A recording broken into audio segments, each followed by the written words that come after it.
हाँ जी सर, अभी क्या नई अपडेट निकल के आ रही है सोनाली फोगाट जी के बारे में? अभी जब हम यहाँ बैठे थे तो जानकारी आई है कि एक तो पोस्टमार्टम कंप्लीट हो गया है और दूसरी जानकारी आई है कि 302 का मुकदमा 2 व्यक्तियों के खिलाफ़ दर्ज हुआ है। पर मैंने भी अभी एफआईआर वगैरह नहीं देखी है, मेरे ख्याल से अभी एफआईआर आई भी नहीं है, पर ऐसी जानकारी अभी मिली यहाँ बैठे बैठे। तो आगे की जो प्रोसीजर है, आगे का जो एक तौर तरीका होता है इस तरह के केसेस में, वो सारा का सारा प्रोसीजर के हिसाब से चल रहा है। जो फैमिली वालों ने अभी बताया कि आज शाम की 7 बजे की डेड बॉडी को लाने के लिए फ़्लाइट में बुकिंग की हुई है और अगर बॉडी आ जाती है तो मेरे ख्याल से 2-1 घंटे फ़्लाइट टाइम है, तो 9-10 बजे तक एयरपोर्ट पे आ जाएगी और उसके बाद मेरे ख्याल से रातों रात अपने पास यहाँ पहुँच जाएगी। ये जो मुकदमा दर्ज हुआ है परिवार की शिकायत पे हुआ है, डॉक्टर ओपिनियन पे हुआ है? मेरे पास जानकारी नहीं है जी, क्योंकि ये सारी चीज़ें दूर हैं, पर जैसा हम आप लोगों के माध्यम से देख रहे हैं, परिवार को और सबको ही थोड़ी बहुत गड़बड़ी की आशंका लगती है। परिवार सीबीआई जांच की मांग कर रहा है, इसमें बीजेपी का क्या स्टैंड रहेगा, करवाई जाएगी? बीजेपी का तो बड़ा क्लियर स्टैंड है जी, जो सत्य है और मेरे ख्याल से हम सबका ही होना चाहिए। ये कोई ऐसा व्यक्ति नहीं होगा जो सभ्य समाज में है कि सत्य को वो छुपाने की कोशिश करेगा। और मुझे अच्छी तरह ध्यान है, उस दिन 8:30 बजे मेरे पास जब जानकारी आई थी तो मैं प्रदेश अध्यक्ष जी के साथ था। प्रदेश अध्यक्ष जी ने तुरंत सीएम साहब को फ़ोन किया। सीएम साहब ने 10 मिनट में ही वापस कंफर्म कर दिया था कि मैंने वहाँ पे मुख्यमंत्री जी से बात कर ली है। और इतनी देर में जब तक सीएम साहब वापस कंफर्म कर रहे थे तो प्रदेश अध्यक्ष जी ने, वहाँ के प्रदेश अध्यक्ष जी, उनसे बात कर ली थी और मेरी भी बात कराई और मैंने वहाँ का एड्रेस दिया कि जिस एड्रेस के ऊपर जो हॉस्पिटल है जहाँ पे हुए हैं, तो उन्होंने ये कहा था कि भाई मेरे को जो आपके लोग गोवा में हैं वो संपर्क कर लें। वो मैसेज फिर हमने सुधीर जी वहाँ थे जिनसे मेरी बात हो रही थी, उनको कन्वे कर दिया था। तब तक 9:30 बजे तक जो डिप्टी कमिश्नर है यहाँ पे, उनसे भी मेरी बात हुई।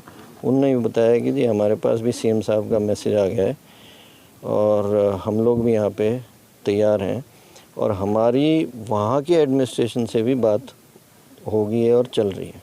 तो अभी आप उनके परिवार में किससे मिलकर आए, किससे बातचीत हुई है आपकी? अभी तो मैं यहाँ बैठा था, तो वतन है और बाकी भी लोग हैं। बेटी यशोधरा से भी मुलाकात हुई सर आपकी? हैं जी? बेटी यशोधरा है जो सोनाली फोगाट की बेटी? नहीं, यहाँ तो नहीं मिली वो, हम तो वो पुरुषों वाले में बैठे थे। परिवार को किस तरह का आश्वासन दिया गया सर आपकी तरफ से? हैं जी? आश्वासन क्या दिया गया सर परिवारजनों को आपकी तरफ से? मैंने यही बताया जो अभी आपको बताया कि सत्य बिल्कुल निकल के आनी चाहिए और सत्य के साथ हम सारे के सारे खड़े हैं।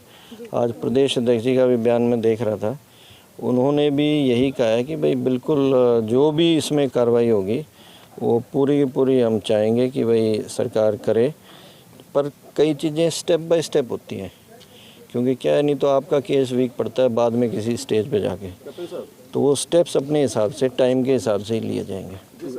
तो 2 दिन दावे किए गए सर, वायदे किए गए कि परिवार की मदद होगी, वहाँ अपने मुख्यमंत्री जी का और प्रदेश अध्यक्ष का जिक्र किया जी जी। लेकिन परिवार वहाँ थाने के सामने खड़ा होकर के जो परिजन गए हैं वो लगातार रोते हुए नजर आए। उन्होंने कहा कि कोई मदद नहीं हो रही है। खूब तरह के आरोप यहाँ पर लगे। ये गैप जो आया वो कौन सा कम्युनिकेशन का गैप रह गया था या फिर कोई मंशाएं उस तरीके की नहीं थी जिस तरीके की बयानबाजी सामने आई? नहीं, ऐसी तो कोई बात नहीं है। मैंने आपको बताया आधे घंटे में तो सीएम साहब ने वहाँ के सीएम से बात कर ली थी, पर जैसा मैंने अभी बताया कुछ चीज़ें प्रोसीजर के अंदर टाइम लेती हैं, तो उस वजह से थोड़ा सा टाइम लगा है। नेताओं का जो स्थानीय नेता है, मंत्री हैं, पदाधिकारी आपके हैं, तीसरे दिन यहाँ आवागमन शुरू हुआ है। 2 दिन आपकी कदावर नेत्री रही है सोनाली फोगाट, प्रत्याशी भी रही है विधानसभा की। क्या कारण रहा कि ये जो स्थानीय लोग हैं या संगठन के लोग हैं वो 2 दिन तक यहाँ पहुँच नहीं बना? नहीं, ऐसी कोई बात नहीं है। हम यहाँ के मंडल अध्यक्ष हैं, उनसे मेरी बात लगातार थी, वो एकदम से आगे थे। मनीष एलावादी जी यहाँ आगे थे, घनश्याम सराफ जी यहाँ थे, मनदीप मलिक जी आ रखे थे, रवि सैनी जी आगे थे। ऐसा कुछ नहीं है कि भाई नहीं थे, पर जैसे मैं ही बता रहा हूँ अपना, मेरी मदर इन लॉ का ऑपरेशन हुआ है, मैं तुरंत कल रात शाम को ही हुआ है, अभी भी वो आईसीयू में है, पर उनको छोड़ के आना पड़ा क्योंकि मौके की नज़ाकत इस प्रकार की है। तो काफ़ी लोग MLAs बाहर हैं, MP दोनों ही, एक बीमार हैं और एक बाहर दौरे पे गए हुए हैं। ऐसी कोई बात नहीं है, परिवार के साथ हम सारे के सारे खड़े हैं। इन दो लोगों के अलावा सर गोपाल कांडा सहित के कुछ नेताओं का भी नाम परिजनों ने बार बार लिया है। एक जो इसमें अभियुक्त बनाया गया है वो गोपाल कांडा का काफी करीबी भी रहा है। क्या आप मानते हैं कि CBI की जांच होनी चाहिए और इस तरीके के लोग चाहे वो सत्ता से जुड़े हुए हैं या फिर संगठन और सत्ता के नजदीक आज हैं वर्तमान में, उनके खिलाफ कार्रवाई होनी चाहिए? ये सारा जांच का विषय है और जांच स्टेप बाय स्टेप प्रोसीजर से होएगी और सत्य अपने आप सामने आएगा।